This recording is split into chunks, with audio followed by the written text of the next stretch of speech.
But if President Trump just wants to strike targets in Iran, that's as good as anything else. It would not significantly set back Iran's nuclear program at all.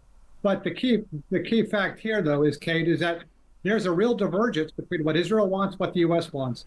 Israel wants to continue the fight against Iran. As I said, President Trump just wants to cut his losses, calm the markets, and pull out of this mistake. It's Kait Borsay. It's the evening edition on Times Radio. Thanks so much for being with us. Let's move on to some foreign affairs now. The United States and Saudi Arabia have launched joint airstrikes against Iran-backed militias in Iraq, with CENTCOM, Central Command, confirming the hits are in response to recent attacks on US troops and Saudi energy facilities. The escalation comes 2 days after Donald Trump pointed to, very friendly negotiations, he said, over the Strait of Hormuz, following a rare 3-day lull in strikes.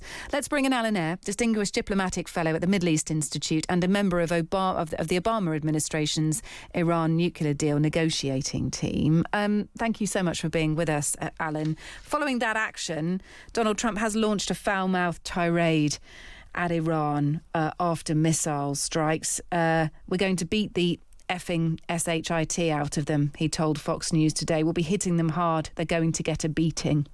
What do you make of all of this? Well, Kate, I think it's more U.S. strategic flailing. We saw this last time when the Iranians struck the U.S. air base in Jordan, where he just said he wanted to retaliate. There's really not much strategy here. And as you point out, we're seeing the war expanding. The Saudis have attacked the militias in Iraq who attacked them. The Saudis have now announced they're going to form an international coalition to help them with their shipping through the Bab el-Mandeb, while the Houthis announced they're thinking of tolling traffic through the Strait of Mandeb. So there's a historian who said, war is the land of unintended consequences, and we're there now. Do we need to read into anything of this relationship between Donald Trump and Saudi Arabia? Because, of course, he made a big announcement last week saying that they'd agreed to sign up to the Abraham Accords, and which would essentially basically mean that Saudi Arabia normalised Israel, something which has been a red line for them before. And we don't know if these conditions came with part of that deal or not. So he announced this big deal and then reneged on it slightly the next day, leaving some confusion over the relationship, possibly annoying Saudi Arabia. Are these joint strikes between the US and Saudi Arabia Donald Trump's way of sort of making it up to them, if you like? Yeah, you're quite right. When Saudi Arabia announced a nuclear deal with the United States that would have foregone the type of intense inspections that would have come with this deal, Saudi Arabia was very happy. But then after it was signed, President Trump said, oh, but you have to join the Abraham Accord, which Saudi's not going to do. So again, this stop and start, one way, one day, one way, another day, U.S. foreign policy is really irritating and confusing our allies.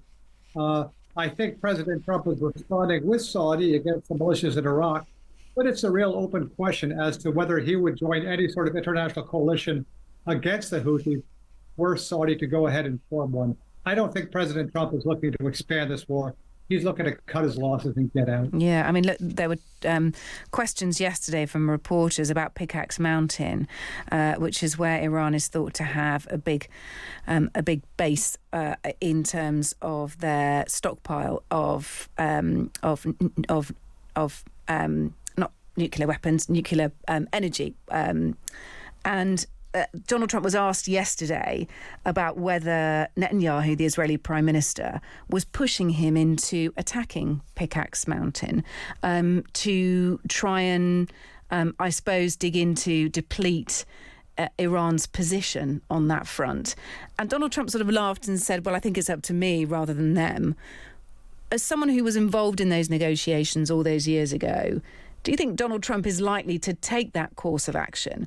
Or do you think he will just try and find a way out of this, an off-ramp? Well, you're right, but I don't think President Trump was abused. I think he was upset that Netanyahu was trying to put pressure on him by publicly talking about a putative Iranian move of centrifuges into Pickax Mountain. Objectively speaking, in terms of Iran's nuclear program, Pickax Mountain is almost totally irrelevant, right? We could strike it. I don't think we'd reach it because it's buried so deep. But if President Trump just wants to strike targets in Iran, that's as good as anything else.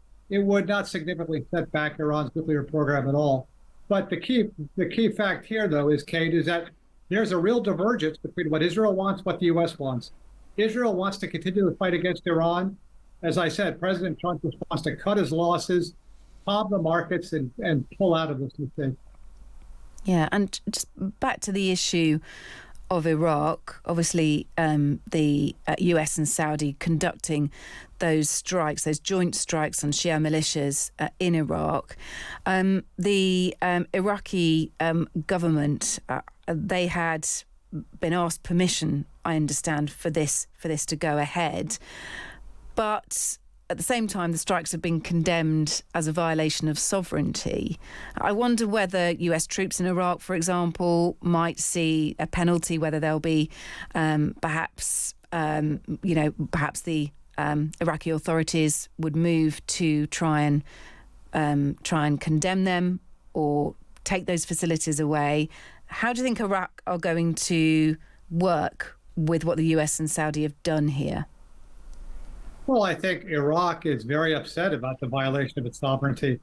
In this second Trump administration, sovereignty has really not been something President Trump focuses on. He's bombed 8 countries in violation of their sovereignty, in terms of which is a violation of international law. But his own deputy chief of staff, Steve Miller, says, we don't think in terms of international niceties, with international law. He says we think in terms of power, strength, and force. So again, the U.S. manner of conducting its foreign policy tends to not just alienate our allies, but prove ineffective against our enemies. Look, thank you for being with us, Alan. Really appreciate it. Distinguished Diplomatic Fellow at the Middle East Institute and a member of the Obama administration's Iran nuclear deal negotiating team. Great to have you with us. It's Kait Borsay. It's the evening edition on Times Radio. Now, the owner of the UK's largest gas storage facility has warned it'll have to close unless the government agrees to a financial support package. As the conflict in the Gulf and the blockade of the Strait of Hormuz continues, Europe's gas stores are currently about half as full as normal for this time in summer. It puts the UK in a particularly precarious position. Our gas supply is much less than many of our European counterparts.